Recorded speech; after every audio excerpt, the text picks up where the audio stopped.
Na tomto workshope ľudia zistia, ako spracovávajú včelári včelí vosk, ako ho získame od včiel, ako ho spracujeme do finálnej podoby, čiže celú cestu včelieho vosku. Návštevníci si budú môcť vyrobiť sviečky točené z medzistienok. Jak to fajne vonia. Takisto si môžu vyskúšať pradávnu formu našich predkov sviečok mačaných vo včelom vosku. To už začína byť ťažké. To som nikdy nerobila, to je zábava.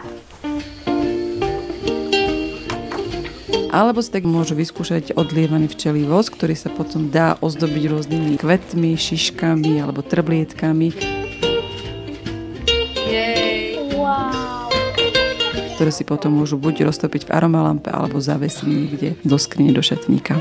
Celý workshop prebieha v mojej dielničke vo Vyšnej Pisanej.